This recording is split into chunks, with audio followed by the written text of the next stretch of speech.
नमस्कार, आप देख रहे हैं एनएमएफ न्यूज। आपके साथ मैं हूं भुवन शर्मा। एक बड़ी खबर आपके बीच लेकर आया हूं। देश का सबसे खतरनाक नक्सली माडवी हिडमा जो मारा गया, जिसकी तस्वीरें आप स्क्रीन के हिस्से में देख पा रहे हैं। 1 करोड़ का ये इनामी खूनी किंगपिन जिसे कहा जाता है, जंगलों का भूत इसे वहां लोग कहते थे, और अब ये ढेर हो गया। इसके ताबूत में आखिरी कील गाड़ी है इंडियन फोर्सेस ने।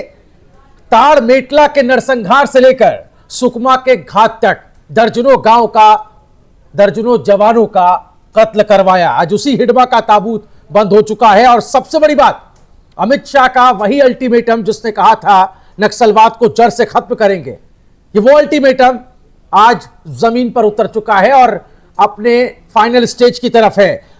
मारे दुमिली के घने जंगल की तस्वीरें आप देख रहे हैं अपनी स्क्रीन पर। तड़के 6:30 बजे ग्रेहाउंड्स, डीआरजी और सीआरपीएफ की कोबरा यूनिट ने एक ऐसा ऑपरेशन चलाया कि हिडमा के पास भागने की कोई राह नहीं बची।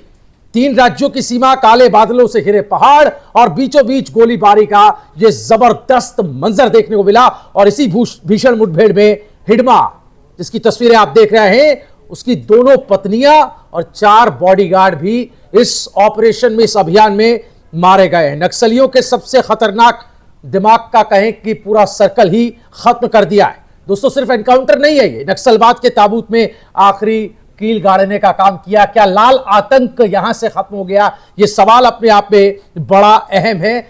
और 1 करोड़ का इनाम इसके सिर पर था। 3 राज्यों की पुलिस की निगाहें इस पर थी और सालों से ये फोर्सेस से बचता जा रहा था। हमने जैसा कि बताया आपको, जंगलों का भूत इसको कहा जाता है। लेकिन जिस तरह की रणनीतिक घेराबंदी हुई, हाई लेवल मॉनिटरिंग यहां पर की गई और सटीक इंटेलिजेंस ने नक्सलियों की कमर तोड़ दी। और ये बड़ा डेवलपमेंट है नक्सलवाद के खिलाफ उस ऑपरेशन से जुड़ा हुआ जिसका इंतजार लोग कर रहे थे। इसी पर बात करने के लिए हमारे साथ इंडियन एयरफोर्स के एक्स पायलट अक्षय चोपड़ा जी जुड़ गए हैं। बहुत बहुत स्वागत अक्षय जी आपका एनएमएफ न्यूज पर। इस खबर पर आपका पहला रिएक्शन जानना चाहता हूं। सरकार ने तो अपनी मंशा नक्सलवाद के खिलाफ पहले ही क्लियर कर दी थी। हमें जो टारगेट दिया गया था, जो एक तरीके से उद्देश्य तय किया गया था, उस तरफ सरकार आगे बढ़ रही है और टॉप कमांडर इसको कहा जा रहा था। अक्षय जी, जो मार गिराया गया है, क्या कहेंगे आप? भुवन जी, थैंक यू सबसे पहले मुझे अपने चैनल पर इनवाइट करने के लिए। और बहुत बड़ा ब्रेक थ्रू है। सबसे पहले तो मैं बधाई देना चाहूँगा अपनी सिक्योरिटी फोर्सेस को, पूरी होम मिनिस्ट्री को। बहुत ही मेजर ब्रेक थ्रू हुआ है। और वो क्यों हुआ है, मैं आपको इनके बारे में थोड़ा बता देता हूँ। ये जो माधवी हिडमा, जिनको संतोष के नाम से भी जाना जाता था, जो सीपीएस माओइस्ट कैडर है, ये उनके टॉप लीडर थे। और उनकी एक बटालियन है जिसका नाम है people liberation guerrilla army, PLGA. उसकी 1st बटालियन के हेड थे ये। और ये पैदा हुए थे छत्तीसगढ़ में, सुकमा एरिया में। और 10th क्लास तक की इन्होंने फॉर्मल स्टडी भी करी और उसके बाद सीधा इन्होंने ज्वाइन कर लिया जो माओइस्ट ग्रुप था। वहां पर इनकी जंगल वॉरफेयर में बहुत जबरदस्त ट्रेनिंग हुई थी। ये काफी एक्सपर्ट माने जाते थे जंगल वॉरफेयर में जी। और जो ड्रेडेड अटैक्स हुए हैं हमारी सिक्योरिटी फोर्सेस पे, जिसमें 2010 का ताड़मेला अटैक हुआ है, उसके बाद जो झीरम वैली मैसेकर जहां पे पॉलिटिकल लीडर्स मारे गए थे, फिर 2021 में सुकमा बीजापुर एम्बुश, इन सब में ये जो माधवी हिडमा है ये इन्वॉल्व था। 1 करोड़ का इनाम इनके सर पे रखा हुआ था। और जो छत्तीसगढ़, आंध्रा, तेलंगाना, ओडिशा का जो मेजर बेल्ट थी, उसको ये हेड करते थे, उस पूरी बेल्ट को। तो इट इज लाइक एक कमर तोड़ने वाली जो ये घटना है, ये हुई है माओइस्ट के लिए इस समय। अक्षय जी, मैं वापस आपके पास लौटूंगा। कुछ ग्राफिक्स में समझ लेते हैं, आपको भी बता देते हैं जानकारी कि किस तरह से, कैसे रिकॉर्ड ब्रेकिंग घेराबंदी की गई, कैसे ताबूत में आखिरी कील, इसको हम क्यों कह रहे हैं, यह समझना जरूरी है। पहला नंबर, रिकॉर्ड ब्रेकिंग घेराबंदी की गई। 200 किलोमीटर के इलाके में सुरक्षा बलों ने ऐसा शिकंजा कसा जिससे नक्सलों के बचने की कोई गुंजाइश नहीं बची। नंबर 2, टॉप लेवल मॉनिटरिंग की गई। बीजापुर से लेकर दिल्ली तक हर मूवमेंट पर सरकार और टॉप अधिकारी रियल टाइम नजर बनाए हुए थे। नंबर 3, एलिट कमांडो की तैनाती की गई थी और यहां C60, ग्रेहाउंड्स, डीआरजी, 3 राज्यों की सबसे घातक यूनिटें एक साथ मैदान में मिलकर ऑपरेशन कर रही थी। नंबर 4, बड़े नक्सली सरगनाओं पर सीधा वार किया है। हिडमा, देवा से लेकर डीएसजेसी, डीवीसीएम, एसीएम और सेंट्रल कमिटी लेवल के दिग्गज, सबको फुल टारगेट लिस्ट में शामिल किया गया। तो बड़ी मछलियों की तरफ इस बार कार्रवाई थी। नंबर 5, आईईडी जाल का सफाया किया, जो एक बड़ा चैलेंज रहता है बारूदी सुरंगों को नष्ट करने के लिए खास यूनिटें लगातार रास्ता साफ करती हुई आगे बढ़ती हैं। नंबर 6, दो तरफा अल्टीमेट स्ट्रेटेजी। 10,000 जवानों चारों ओर से उन्होंने घेराबंदी की, साथ ही नक्सलियों की सप्लाई लाइन पूरी तरह से काट दी गई। नंबर 7, दुर्गम जंगलों में निर्णायक धावा बोला गया। नदी नाले और घने जंगल वाले सबसे कठिन जमीन में क्लीन स्वीप ऑपरेशन चलाया गया। नंबर 8, आसमान से निगरानी का जाल रखा गया। High and drone, machine gun से लेकर लेस हेलीकॉप्टर हर हरकत कैमरे पर नजर बनाए हुए थी। जवानों को नॉन स्टॉप सप्लाई दी गई। गोला बारूद से लेकर रसद राशन तक हेलीकॉप्टर लगातार डिलीवरी मोड में हमें नजर आ रहे थे। तो अक्षय जी, ये देखिए किस लेवल की तैयारियां थी जो बंदोबस्त किए गए थे। क्या कहेंगे आप इन तैयारियों को लेकर, और ऐसी तैयारियां जब इंप्लीमेंट की जाती हैं, इस पर काम किया जाता है, तो रिजल्ट कितने अच्छे मिलते हैं? थोड़ा इसके बारे में बताएं, जमीनी हकीकत क्या है? जी, देखिए ज़मीनी हकीकत तो सबसे पहले ये है कि जो हमारा 2026 का नक्सल मुक्त भारत अभियान है, उसकी तरफ हम अग्रसर बढ़ रहे हैं। और बहुत सारे नक्सलाइट्स ने जो है, माओइस्ट ने, इन्होंने सरेंडर भी करा है और हमने उनका वेलकम करा है। लेकिन जो लोग अभी भी इस कंट्री के अगेंस्ट प्लान कर रहे हैं, उनका फिर ये हश्र आज नहीं तो कल तो होगा ही। हमारी जो होम मिनिस्ट्री है अमित शाह जी ने, और जो हमारी फोर्सेज हैं, उनको फ्री हैंड मिला हुआ है इस समय कि आपको जो एक्शन बन पड़े, जितनी आपको फोर्स चाहिए, जितने आपको वेपन्स चाहिए, आपको जो भी स्ट्रैटेजी अपनानी है अपनाइए, और ये जो मिशन है इसको किसी तरह पूरा करिए। इसलिए आप देखिए, एक समय में 2010 में जहां माओइज्म में ऑन एन एवरेज एक साल के 1500 हमले जो होते थे, पीक करते थे, हमारे अभी तक ऑलमोस्ट 2400 सिक्योरिटी पर्सनल और इतने ही सिविलियंस मारे जा चुके हैं। लेकिन पिछले 2014 के बाद से आज तक ऑलमोस्ट 70 से 75% तक जो है नक्सलिज्म खत्म हो चुका है, ऑलमोस्ट फिनिश होने की कगार पे है, और कुछ ही बेल्ट्स बची हैं जिनको अब ये एलिमिनेट कर रहे हैं। इसलिए जो आप ये लोग देख भी रहे हैं, एक्चुअली वही जो टॉप हेड्स हैं जिन्होंने सरेंडर नहीं किया, सिर्फ वही बचे हैं। तो या तो ये अच्छा, अब इससे एक और मेजर बहुत अच्छा आता है, जब आप इतने बड़े हेड को एलिमिनेट करते हैं ना, तो नीचे का जो कॉन्फिडेंस है वो टूट जाता है। अब आप देखें, कुछ दिनों के अंदर बहुत सारे सरेंडर्स होंगे, बहुत सारे जो माओइस्ट छुपे हुए हैं अभी भी, वो भी निकल कर आएंगे। करेक्ट। मैं वापस आपके पास आऊंगा, लेकिन एक शख्स का यहाँ पर जिक्र करना बहुत जरूरी है, उनका बयान भी हम सुनेंगे। इनका नाम है आईपीएस पी सुंदर राज, छत्तीसगढ़ कैडर के आईपीएस अफसर हैं।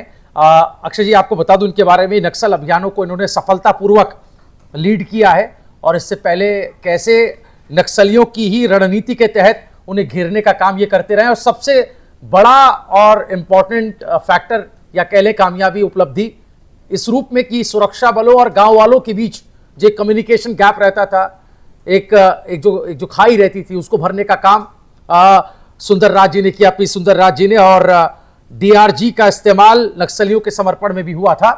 एक बार उनका बयान सुन लेते हैं। आईपीएस पी सुंदर राज ने क्या कहा इस ऑपरेशन की कामयाबी के बाद, उनका बयान चलाइए प्लीज। आज दिनांक 18 नवंबर को छत्तीसगढ़ एवं आंध्र प्रदेश के सीमावर्ती ईएसआर डिस्ट्रिक्ट में आंध्र प्रदेश सुरक्षा बल एवं माओवादियों के बीच में मुठभेड़ हुई। मुठभेड़ के उपरांत 6 माओवादियों के डेड बॉडी सुरक्षा बल द्वारा बरामद की गई। उनमें से ऐसा एक नाम है माओवादियों का central committee member Madvi Hidma, जो पूर्व में पीएलजी बटालियन नंबर 1 का कमांडर भी रहा और आतंक का एक चेहरा के रूप में उसका पहचान है। उनका डेड बॉडी भी आज के मुठभेड़ में रिकवर की गई। साथ साथ जो माडवी हिडमा की पत्नी राजे एवं अन्य 4 कैडर्स, कुल 6 माओवादियों का डेड बॉडी और काफ़ी बड़ी संख्या में AK-47 और अन्य आर्म्स एम्युनिशन भी मुठभेड़ स्थल से बरामद की गई।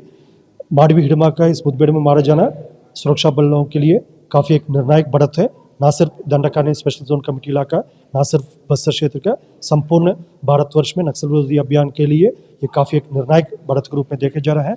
नक्सल मुक्त भारत, नक्सल मुक्त छत्तीसगढ़, नक्सल मुक्त बस्तर, ये संकल्प है। उसी संकल्प तो अक्षय जी, हमने सुना आईपीएस पी सुंदर राज को, ये बस्तर के आईजी भी हैं। इनकी बातों में आपको कितना कॉन्फिडेंस नजर आया, और जो अब कार्रवाई हुई है उसका इंपैक्ट कितना देख पाएंगे आप?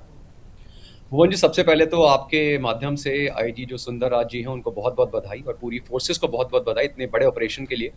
और सेकंड क्या होता है, जब ऐसा कोई ऑपरेशन होता है, इतना बड़ा ब्रेक थ्रू होता है, तो एक डबल एज स्वॉर्ड की तरह काम करता है। एक तरफ तो सिक्योरिटी पर्सनल का जो कॉन्फिडेंस है वो बूस्ट होता है, जिस मिशन की तरफ हम बढ़ रहे हैं उसमें एक मेजर ब्रेक थ्रू मिलता है, तो आगे भी जो ऑपरेशंस होंगे उनमें ये पूरे कॉन्फिडेंस के साथ बढ़ेंगे। इन्हें पता है कि हमारे पास पॉलिटिकल, मिलिटरीली, वेपन वाइज हर तरह की सपोर्ट अवेलेबल है। ऑल्सो जो दूसरा एज है स्वॉर्ड का, वहां पे होता है जो कॉन्फिडेंस ब्रेकिंग मेजर होता है माओइस्ट वगैरह के लिए, एक्सट्रीमिस्ट के लिए। देखिए माडवी हिदमा जैसे लोग जो है ना, इनकी आइडियोलॉजीज की अगर हम बात करें कि कोई आइडियोलॉजीज नहीं है, दो दो बीवियां लेके ये घूम रहे हैं, ठीक है, सारी इनको सोर्सेज मिले हुए हैं। जिस तरह से कुछ टेररिस्ट होते हैं जिनका जॉब होता है टेररिज्म, तो ये माडवी हिदमा जैसे जो लोग हैं इनका जॉब टेररिज्म है। अगर आप इनको टेररिज्म से हटा देंगे, जॉबलेस हो जाएंगे।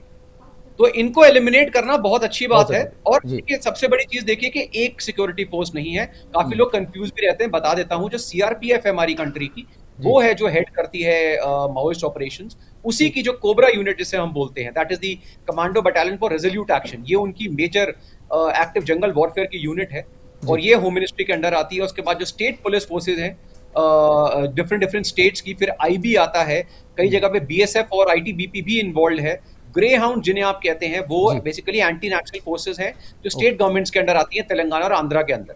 इतनी सारी फोर्सेज जब इन्वॉल्व होती है, उनको फ्री हैंड दिया जाता है। तो आप आज आप देख रहे हैं जैसे माधवी हिडमा जैसे लोग जो है उनका एनकाउंटर हुआ है, कुछ समय बाद जो बच्चे कुचे हैं वो भी निकल कर आएंगे या फिर मारे जाएंगे। मैं इसी सवाल के साथ आना चाहता था आपके पास कि ये कार्रवाइयाँ, व्यवस्था तो पहले से आपके पास मौजूद थी, लेकिन जो एक्शन अब हो रहा है ये दृढ़ इच्छा शक्ति का ही परिणाम है।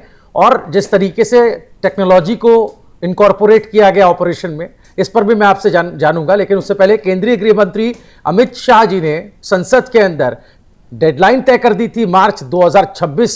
ये कह दिया था देश को कि लाल आतंक का खात्मा हो जाएगा। तो उनका पहले वो बयान सुन लेते हैं, जो कमिटमेंट था उसको देख लेते हैं। क्या कहा था अमित शाह जी ने, एक बार देखते हैं। मैं सबसे पहले एक बात इस सदन में जिम्मेदारी के साथ बताना चाहता हूं, 21 मार्च 2026 को इस देश से नक्सलवाद समाप्त।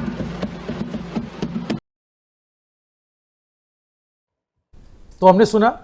अक्षय जी क्या कहेंगे आप, जो सवाल मैंने उठाया था कि कार्रवाइयां पहले क्यों नहीं हुई, और जो इच्छा शक्ति है क्या वो इसी सरकार में उतनी दिख रही है जितने जैसे परिणाम दिख रहे हैं, या ये पूर्व में भी ऐसी घटनाएं हो चुकी हैं, ऐसे ऑपरेशंस हो चुके हैं जिसका इम्पैक्ट दूर तक गया है?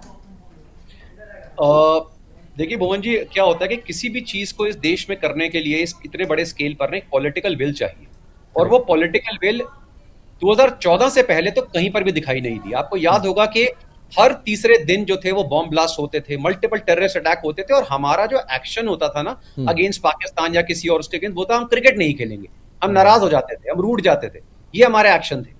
लेकिन जब हमने आगे बढ़ के एक्चुअली दिखाया कि इंडिया है क्या, तब इन लोगों का कॉन्फिडेंस जो था और वो टूटा ही, और टेरर फैलने लगा कि हाँ, इंडियन फोर्सेस को पॉलिटिकल सपोर्ट जो चाहिए था, मिसिंग था, वो मिल रहा है। तो इतनी बड़ी जब आपके पीछे आपके होम मिनिस्टर खड़े हैं, वो सारे फंड्स आपको दे रहे हैं, हर तरह के वेपन्स आपको प्रोवाइड कर रहे हैं, सारी फ्रीडम आपको ऑपरेशंस की दी जाती है, तो उसके बाद आपको सिर्फ एक्ट करना होता है। मैं आपको अपना पर्सनल एग्जांपल देता हूं। मेरे बड़े सारे कोलीग्स वहां पर हेलीकॉप्टर पायलट्स हैं, और उनके जो हेलीकॉप्टर्स, वो बेसिकली क्या होता है, जैसे एक एरिया होता है जहाँ पे फोर्सेस रहती है अंदर, वहां पे उन्होंने कुछ भी सप्लाई करना है, तो वहां पे रोड पे जाना थोड़ा सा डिफिकल्ट होता था पहले, तो ये लोग बाय एयर जाके सप्लाई करते थे, और ये बताते थे कि वहां पे सब कुछ है लेकिन पॉलिटिकल विल नहीं है, उनको अलाउड नहीं है कि वो बाहर जाके अटैक कर सके, वो सिर्फ वहां पे टाइम वेस्ट कर रहे हैं अपना बैठकर। लेकिन जैसे ही आपको पॉलिटिकल विल मिली, आपने ओपन अटैक्स करने शुरू करे, और आज आप देख सकते हैं ऑलमोस्ट 70 से 75% जो माओइज्म है वो खत्म हो चुका है, नक्सलाइट्स खत्म हो चुके हैं। बिल्कुल। और उत्तर प्रदेश के सीएम योगी आदित्यनाथ जी ने भी इस बारे में अभी हाल में एक बयान दिया था, और जो केंद्र सरकार का लक्ष्य है या कमिटमेंट है नक्सलवाद को खत्म करने का, जो डेडलाइन केंद्रीय गृह मंत्री ने तय करी, उसका उन्होंने उसको वहां पर कहा, किस रूप में कहा, कैसे कहा, वो अंदाज योगी आदित्यनाथ का भी देख लेते हैं। जी ने कहा है ना, मार्च 2026 तक नक्सलवाद और माओवाद की कमर तोड़ के रख दी जाएगी। यानी नक्सलवाद और माओवाद, इन सब के जहन्नुम जाने का टिकट पक्का। मोदी ये बयान सुना अक्षय जी आपने भी, तो आप जिसका इच्छा शक्ति पॉलिटिकल विल की बात कर रहे थे, और यहाँ तो एक सुर में इस तरह की आवाज़ें आ रही हैं, सेंट्रल से लेकर स्टेट तक में सारी सरकार कमिटेड नज़र आ रही है। इस ऑपरेशन को आपको लगता है बहुत पहले हो जाना चाहिए था? ये कार्रवाइयाँ अगर बहुत पहले हो जाती तो आज उन इलाकों में ही नहीं बल्कि देश के भी देश का भी कई बड़ा राजस्व बचता, रेवेन्यू बचता, उसके संसाधन, उसके लोगों के हक हकूक उनको मिल पाते। क्या कहेंगे? देखिए, होना तो ऑपरेशन सिंदूर को भी बहुत पहले चाहिए था, लेकिन वो हुआ अभी कुछ ही समय पहले। क्या होता है कि जैसे मैंने बताया, पॉलिटिकल विल्स होती हैं। आप पुरानी गवर्नमेंट्स की अगर आप हिस्ट्री पढ़ेंगे तो मैं उस कंट्रोवर्सी में नहीं जाना चाहूंगा। हम भी जानते हैं किस तरह से उन गवर्नमेंट्स की पूरी सपोर्ट थी इन ऑपरेशंस को। और अगर लोग कंपेयर करना चाहते हैं तो जितने अटैक्स माओइस्ट और नक्सलाइट्स के अंडर होते थे, उतने तो कश्मीर में भी आपको देखने को नहीं मिलते थे। तो ये बहुत डिस्टर्ब बेल्ट थी। लेकिन आज जहां पर उनको सपोर्ट मिली है, तो आप हमारे सिक्योरिटी पर्सनल्स का जो ब्रेवरी है वो देख रहे हैं आप। बिल्कुल नजर आ रहा है। और सत्य को, साक्ष्य को प्रमाण क्या क्या चाहिए। और अगर इस तरह के ऑपरेशन अक्षय जी होंगे आने वाले वक्त में भी, तो आपको लगता है जो मार्च 2026 का लक्ष्य गृह मंत्री जी ने तय किया, उससे पहले ही वो लक्ष्य अचीव कर लिया जाएगा? देखिए, मैं टाइमलाइन तो नहीं दे रहा हूं, क्योंकि जो हम 3.5 फ्रंट वॉर की बात करते हैं इस कंट्री में, जहां पर पाकिस्तान, चाइना और बांग्लादेश की बात आती है, अब वो 3 फ्रंट ऐड हो गया है। उसमें जो हाफ फ्रंट है वो हमारे इंटरनल जो कॉन्फ्लिक्ट्स हैं वो है, जिसमें नक्सलिज्म नंबर 1 टॉप पे आता था। अगर हम उसे एलिमिनेट कर देते हैं, उसे खत्म कर देते हैं, तो देखिए उस एरिया में स्टेबिलिटी आएगी। वो एरिया बहुत रिच एरिया है एग्रीकल्चरल रिसोर्सेज, मिनरल रिसोर्सेज के हिसाब से, और कंट्री को उससे बहुत बेनिफिट होगा। जो करोड़ों रुपए वहां पे खर्च होते थे ऑपरेशंस में, वो खत्म होने लगेंगे, उनको फिर हम डेवलपमेंट में लगाएंगे। तो ये ओवरऑल जो ग्रोथ है कंट्री की, वो इससे बढ़ेगी। प्लस डिस्टर्बेंस जब खत्म हो जाएगी आपकी, सारे के सारे लोग जो माओइज्म में इन्वॉल्व थे, जो बच्चे, छोटे छोटे बच्चों को उसमें धकेला जाता था, जब वो एजुकेशन की तरफ आने लगेंगे, तो ओवरऑल आप कंट्री की ग्रोथ जो है वो देखेंगे। बिल्कुल, मुख्य धारा में लाना बहुत जरूरी है। और न सिर्फ सैन्य कार्रवाई, आर्मी जो फोर्सेज है हमारी, उसकी तरफ से कार्रवाई हो रही है, बल्कि कम्युनिकेशन, जैसा कि हमने पहले भी उदाहरण दिया कि कैसे आईजी बस्तर ने वो कामयाबी हासिल की कि ग्रामीणों से एक कम्युनिकेशन बना पाए। और जो खाई, जिसके बारे में हम लोग अक्सर मीडिया में चर्चा और खबरें देखते पढ़ते आए थे कि गांव वालों से कनेक्ट नहीं हो पाती हमारी फोर्सेज, तो उसको भी कनेक्ट कर पाने में वो कामयाब हुए। और इस वजह से एक मोर्चा नक्सलियों का, माओवादियों का या लाल आतंक के लोगों का, वहां पर भी बंद करने में कामयाब हुई है हमारी फोर्सेज। बहुत शुक्रिया अक्षय जी आपका इस संक्षिप्त बातचीत के लिए। आप तमाम दर्शकों का इस बारे में क्या कुछ कहना है, कमेंट करके अपनी राय में जरूर बताइएगा। वीडियो को ज्यादा से ज्यादा शेयर करें। देश और दुनिया की तमाम बड़ी अहम खबरों के लिए हमारी वेबसाइट newsnmf.com पर अभी विजिट करें। नमस्कार।